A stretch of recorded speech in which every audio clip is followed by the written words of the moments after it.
Македонија се представи во позитивно светло и го потврди својот кредибилитет на Светскиот економски форум во Давос, вели премиерот Христијан Мицкоски.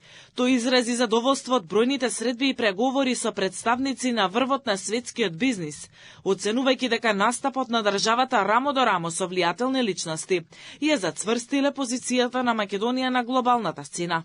Мицкоски истакна дека учеството во Давос било насочено кон следење на економските трендови и воспоставување контакти за развој на домашната економија, од кои наскоро се очекуваат конкретни резултати. Со мене на маса беше, да речеме, главниот извршен директор на Гленкор. Потоа господинот Џо Донован, кој што беше поранешен главен извршен директор на AT&T, најголемата американска телекомуникацијска компанија, сега е член на бордот на директори на Lockheed Martin. Хауард Латнер беше, да речеме, секретарот за економија на Соединетите американски држави. Лево од мене беше австрискиот канцелар Кристијан Штокер, директорката на Интерпол и така натаму. На еден од панелите говорници со мене, бидејќи јас не бев статиста таму или по ходници да барам селфи со учесниците на Давос, туку бев активен учесник на 3 панели.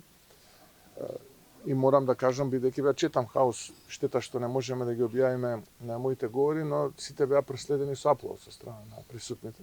Главна цел на разговорите помеѓу македонската владина делегација и бизнис елитата била нови производни капацитети на електрична енергија.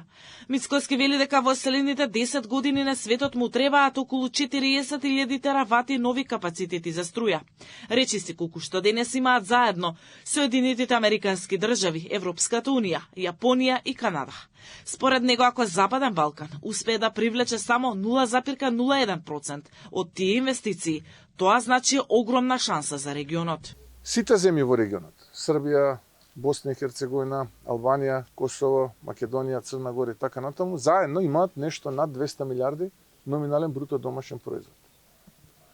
Така се трансформираат општества. И затоа, како приоритет на маса ги стави в проектите Чебрен, Галиште и Бошков мост, кои што се само 2 милиарди од тие 400 кои што ни стојат како можност секоја година.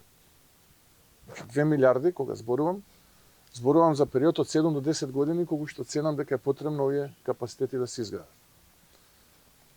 Кога добро ќе се изанализира сето ова за кое што зборувам, ќе сватиме дека ние како регион немаме капацитет нити човечки, нити институционален, да привлечеме 0,01% од овие кои што ќе се случат. Нема бегање, натаму оди човештво. И затоа размислував да го прошириме опфатот со Словенија, Хрватска, Грција, Романија, Бугарија, Турција.